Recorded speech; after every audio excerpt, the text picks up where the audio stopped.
ಲೋಕ್ ಲೋಕಸಭಾ ಚುನಾವಣೆಯನ್ನ ಗೆಲ್ಲೋದಕ್ಕೆ ಕಾಂಗ್ರೆಸ್ ರಣತಂತ್ರವನ್ನ ಹೇಳಿತಾ ಇದೆ. ಒಂದಿಷ್ಟು ಲೆಕ್ಕಾಚಾರವನ್ನ ಕಾಂಗ್ರೆಸ್ ಆಲ್ರೆಡಿ ಮಾಡಿಕೊಂಡಾಗಿದೆ. ಅದರ ಭಾಗವಾಗಿ ಕಾಂಗ್ರೆಸ್ ಸಂಭಾವ್ಯರ ಲಿಸ್ಟ್ನಲ್ಲಿ ಅದೊಂದು ಹೆಸರು, ಅಚ್ಚರಿಯ ಹೆಸರು ಕಂಡಿದ್ದು ಈಗ ಚರ್ಚೆಗೆ ಕಾರಣ ಆಗಿದೆ. ಕಾಂಗ್ರೆಸ್ ಪಟ್ಟಿಯಲ್ಲಿ ಸುಮಲತಾ ಅಂಬರೀಶ್, ಮಂಡ್ಯದ ಸ್ವಾಭಿಮಾನಿ ಸಂಸದೆ ಸುಮಲತಾ ಅಂಬರೀಶ್ ಅವರ ಹೆಸರು ಕಾಂಗ್ರೆಸ್ನ ಸಂಭಾವ್ಯರ ಲಿಸ್ಟ್ನಲ್ಲಿ ಕಂಡು ಬಂದಿದೆ. ಅಂಬರೀಶ್ ಹೆಸರು, ಸುಮಲತಾ ಅಂಬರೀಶ್ ಅವರ ಹೆಸರು ಉಲ್ಲೇಖ ಮಾಡಿದ್ದಾರೆ. ಸ್ವಾಭಿಮಾನಿ ಸುಮಲತಾಗೆ ಕಾಂಗ್ರೆಸ್ ಟಿಕೆಟ್ ಖಚಿತ ಅನ್ನೋ ಚರ್ಚೆ ಈಗ ಮುನ್ನೆಲೆಗೆ ಬಂದಿದೆ. ಮಂಡ್ಯ ಸೇರಿದಂತೆ 2 ಕ್ಷೇತ್ರಗಳಿಗೆ ಸುಮಲತಾ ಅವರ ಹೆಸರು ಪ್ರಸ್ತಾಪ ಆಗಿದೆ.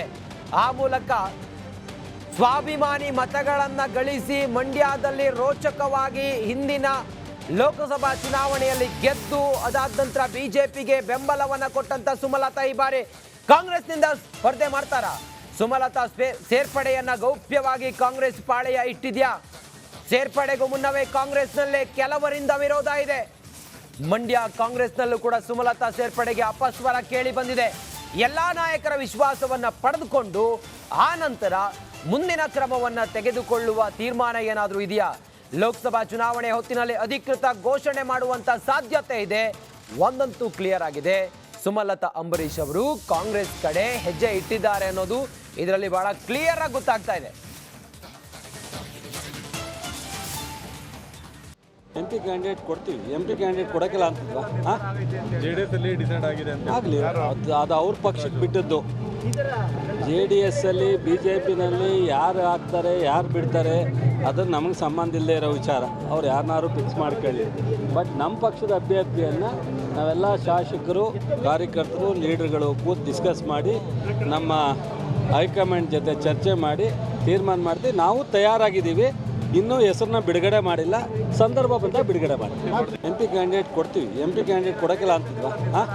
JDS ಅಲ್ಲಿ ಡಿಸೈಡ್ ಆಗಿದೆ ಅಂತ ಆಗಲಿ, ಅದು ಅವ್ರ ಪಕ್ಷ.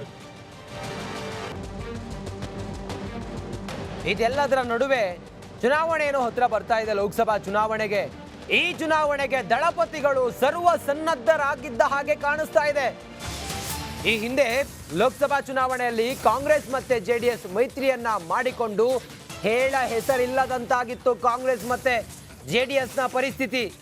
ಆಗ ಮಾಡಿದಂಥ ತಪ್ಪುಗಳು ಈಗ ಮರುಕಳಿಸಬಾರದು ಅನ್ನೋ ಕಾರಣಕ್ಕೋಸ್ಕರ ಮುನ್ನೆಚ್ಚರಿಕೆಯಿಂದ ಸ್ಥಳೀಯ ಮಟ್ಟದಿಂದಲೇ ಮೈತ್ರಿಯನ್ನ ಬಲಪಡಿಸೋದಕ್ಕೆ ರಣತಂತ್ರವನ್ನ ಹೆಣೆದಿದೆ ದಳಪತಿಗಳು. ಬಿಜೆಪಿ ಕಾರ್ಯಕರ್ತರ ಓಲೈಕೆಗೆ JDS ಫ್ಲೆಕ್ಸ್ ತಂತ್ರವನ್ನ ಅನುಕರಣೆ ಮಾಡಿದೆ. ಮಂಡ್ಯದಲ್ಲಿ ಮೋದಿ ಒಂದ್ ಕಡೆ, ಮತ್ತೊಂದು ಕಡೆಯಲ್ಲಿ ದೇವೇಗೌಡರ ಫ್ಲೆಕ್ಸ್ಗಳನ್ನ ಅಳವಡಿಕೆ ಮಾಡಿದ್ದಾರೆ. ಮೈತ್ರಿ ಬಗ್ಗೆ ಕಾರ್ಯಕರ್ತರಿಗೆ ನಾವು ಜೊತೆಯಾಗಿದ್ದೀವಿ ಅನ್ನೋದನ್ನ ತಿಳಿಸೋದಕ್ಕೆ ಸಂದೇಶ ಕೊಟ್ಟಂಗೆ ಕಾಣಿಸ್ತಾ ಇದೆ. ನೋಡಿ, ನೀವು ಗಮನಿಸ್ತಾ ಇದ್ದೀರಿ, ಮೋದಿ ಒಂದು ಕಡೆ, ಇನ್ನೊಂದು ಕಡೆಯಲ್ಲಿ ದೇವೇಗೌಡರು. ಇದು ನಾವು ಬಹಳ ಕ್ಲಿಯರ್ ಆಗಿದೆ, ನಮ್ಮೊಳಗೆ ಬಹಳ ಕ್ಲಿಯರ್ ಆಗಿದೆ, ನಾವು ಒಮ್ಮತದಿಂದ ಇದ್ದೀವಿ, ಯಾವುದೇ ಗೊಂದಲ ಇಲ್ಲ. ಅದೇ ರೀತಿ ಕಾರ್ಯಕರ್ತರು ಕೂಡ, JDS ಮತ್ತೆ ಬಿಜೆಪಿಯ ಕಾರ್ಯಕರ್ತರು ಕೂಡ ಜೊತೆಯಾಗಿರ್ಬೇಕು ಲೋಕಸಭಾ ಚುನಾವಣೆಯಲ್ಲಿ ಅನ್ನೋ ಸಂದೇಶವನ್ನು ರವಾನಿಸಿದಂಗಿದೆ. ಈ ಹಿಂದೆ ಏನಾಗಿತ್ತು ಅಂತ ಹೇಳಿದ್ರೆ, ಈ ಹಿಂದೆ ಲೋಕಸಭಾ ಚುನಾವಣೆಯಲ್ಲಿ ಸುಮಲತಾ ಅಂಬರೀಶ್ ಅವರು ಪಕ್ಷೇತರವಾಗಿ ನಿಂತ್ಕೊಂಡಿದ್ರು, ನಿಖಿಲ್ ಕುಮಾರಸ್ವಾಮಿ ಅವರು ಸ್ಪರ್ಧೆ ಮಾಡಿದ್ರು. ಆಗ JDS ಮತ್ತೆ ಕಾಂಗ್ರೆಸ್ ಜೊತೆಯಾಗಿ ನಿಖಿಲ್ ಕುಮಾರಸ್ವಾಮಿ ಅವರು ಅಭ್ಯರ್ಥಿಯಾಗಿದ್ರು, ಮೈತ್ರಿ ಅಭ್ಯರ್ಥಿಯಾಗಿದ್ರು. ಆ ಸಂದರ್ಭದಲ್ಲಿ ಕಾರ್ಯಕರ್ತರಲ್ಲಿ ಗೊಂದಲ ಆಗಿ ಅಥವಾ ಅಪಸ್ವರದಿಂದಾಗಿ ಅವರು ಸೋಲುವಂತ ಪರಿಸ್ಥಿತಿ ಬಂತು ಅನ್ನೋದು ಲೆಕ್ಕಾಚಾರ. ಇದ್ರ ಕುರಿತಾಗಿ ಮತ್ತೆ ನಮ್ಮ ಜೊತೆಲಿ ಲೈವ್ ನಲ್ಲಿ ಕನೆಕ್ಟ್ ಆಗಿದ್ದಾರೆ ನಮ್ಮ ಸೀನಿಯರ್ ಪ್ರತಿನಿಧಿ ವಿಜಯ್. ಇಲ್ಲಿ 2 ವಿಚಾರ. ಒಂದು, ಸುಮಲತಾ ಅಂಬರೀಶ್ ಅವರೇ ಕಾಂಗ್ರೆಸ್ಗೆ ಬರೋದಕ್ಕೆ ಅಪ್ರೋಚ್ ಮಾಡಿದ್ರ, ಅಥವಾ ಕಾಂಗ್ರೆಸ್ನಲ್ಲಿ ಈಗ ಲೋಕಸಭಾ ಚುನಾವಣೆಗೆ ಕ್ಯಾಂಡಿಡೇಟ್ ಕೊರತೆಯಿಂದಾಗಿ, ಅರ್ಹ ಅಭ್ಯರ್ಥಿಗಳ ಕೊರತೆಯಿಂದಾಗಿ ಕಾಂಗ್ರೆಸ್ ಏನಾದರೂ ಸುಮಲತಾ ಅವ್ರನ್ನ ಅಪ್ರೋಚ್ ಮಾಡ್ತಾ? ವಿಜಯ್,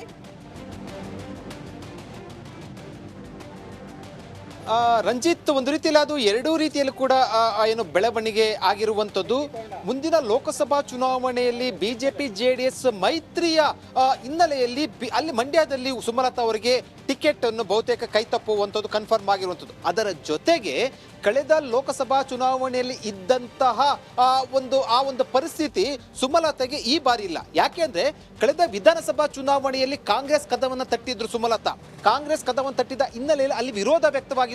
ಅದಾದ ಬಳಿಕ ಬಿಜೆಪಿಗೆ ಬೆಂಬಲ ಕೊಟ್ಟರು. ಬಿಜೆಪಿ ಬೆಂಬಲಿತ ಅಭ್ಯರ್ಥಿಗಳನ್ನು ಕೂಡ ನಿರೀಕ್ಷಿತ ಮಟ್ಟದಲ್ಲಿ ಕೂಡ ಅವರು ಓಟನ್ನು ಗಳಿಸಲಿಲ್ಲ, ವಿಫಲ ಆಗಿರುವಂಥದ್ದು. ಆ ಹಿನ್ನೆಲೆಯಲ್ಲಿ ಸುಮಲತಾ ಅವರನ್ನ ಒಂದ್ ಕಡೆ ಅಷ್ಟೊಂದು ಒಂಥರ ರೀತಿಯಲ್ಲಿ ನೆಗ್ಲೆಕ್ಟ್ ಅನ್ನು ಮಾಡಿರುವಂಥದ್ದು. ಈ ಎಲ್ಲಾ ಬೆಳವಣಿಗೆ ಬೆನ್ನಲ್ಲೇ ತಮ್ಮ ಮುಂದಿನ ರಾಜಕೀಯ ಭವಿಷ್ಯದ ದೃಷ್ಟಿಯಿಂದ ಈಗ ಕಾಂಗ್ರೆಸ್ನ ಕದವನ್ನು ತಟ್ಟಿರುವಂಥದ್ದು ಟಿಕೆಟ್ಗಾಗಿ. ಇಲ್ಲೂ ಕೂಡ ಒಂದು ಟ್ವಿಸ್ಟ್ ಇರುವಂಥದ್ದು, ಅಲ್ಲಿ ಕಾಂಗ್ರೆಸ್ಗೆ ಬರುವ ಸಂಬಂಧಪಟ್ಟಂತೆ ಮಂಡ್ಯ ಭಾಗದ ಸ್ಥಳೀಯ ಒಂದಷ್ಟು ಕಾಂಗ್ರೆಸ್ ಮುಖಂಡರುಗಳು ಸೇರಿದಂತೆ ರಾಜ್ಯದ ಒಂದಷ್ಟು ಮುಖಂಡರುಗಳಲ್ಲಿ ಅಸಮಾಧಾನ ಇರುವಂಥದ್ದು. ಆದರೆ ಒಂದು ಗುಂಪು ಅನ್ಬೋದು ಅಥವಾ ಒಂದಷ್ಟು ಪ್ರಮುಖ ಮುಖಂಡರುಗಳು ಕೂಡ ಸುಮಲತಾಗೆ ಟಿಕೆಟ್ ಕೊಡುವ ಸಂಬಂಧಪಟ್ಟ ಅಥವಾ ಕಾಂಗ್ರೆಸ್ಗೆ ಸೇರ್ಪಡೆ ಮಾಡಿಕೊಳ್ಳುವ ಸಂಬಂಧಪಟ್ಟಂತೆ ಕೂಡ ಒಲವನ್ನು ತೋರಿಸಿರುವಂಥದ್ದು. ಇವೆಲ್ಲವೂ ಕೂಡ ಚರ್ಚೆಯ ಹಂತದಲ್ಲಿ ಇರುವಂಥದ್ದು. ಈ ಸಂಭಾವ್ಯ ಪಟ್ಟಿಯಲ್ಲಿ ಅಂದ್ರೆ 28 ಲೋಕಸಭಾ ಕ್ಷೇತ್ರಗಳ ಸಂಭಾವ್ಯ ಪಟ್ಟಿಯಲ್ಲಿ ಸುಮಲತಾ ಅವರ ಹೆಸರನ್ನು ಕೂಡ ಇರುವಂಥದ್ದು. ಅದು ರಿಪಬ್ಲಿಕ್ ಕನ್ನಡಕ್ಕೆ ಕಾಂಗ್ರೆಸ್ನ ಮೂಲಗಳ ಮಾಹಿತಿ. ಅಂದ್ರೆ ಮುಂದಿನ ದಿನಗಳಲ್ಲಿ ಇವೆಲ್ಲವೂ ಕೂಡ ಚರ್ಚೆಯ ನಂತರ ಅಂತಿಮವಾದ ಬಳಿಕ ಸುಮಲತಾ ಅವರು ಎಲ್ಲವೂ ಕೂಡ ಪರಿಸ್ಥಿತಿ ನೋಡಿಕೊಂಡು ಕಾಂಗ್ರೆಸ್ಗೆ ಸೇರ್ತಾರ ಅನ್ನೋಂಥದ್ದು ಕೂಡ ಚರ್ಚೆ ಆರಂಭ ಆಗಿರುವಂಥದ್ದು. ಅಂದ್ರೆ ಅದರ ಅರ್ಥ ಸುಮಲತಾ ಅವರು ಕಾಂಗ್ರೆಸ್ ಪಕ್ಷದ ಕದವನ್ನ ತಟ್ಟಿರುವಂಥದ್ದು. ನೋಡ್ಬೇಕು ಮುಂದೆ ಯಾವ ತೀರ್ಮಾನ ತೆಗೆದುಕೊಳ್ತಾರೆ ಅಂತ. ರಾಜಕೀಯ ಪರಿಸ್ಥಿತಿಯನ್ನ ನೋಡಿಕೊಂಡು ಸುಮಲತಾ ಅವರು ತೀರ್ಮಾನ ತೆಗೆದುಕೊಳ್ಳುವಂಥದ್ದು. Ranjith. Okay Vijay, thank you ನಿಮ್ಮೆಲ್ಲ ಮಾಹಿತಿಗಾಗಿ.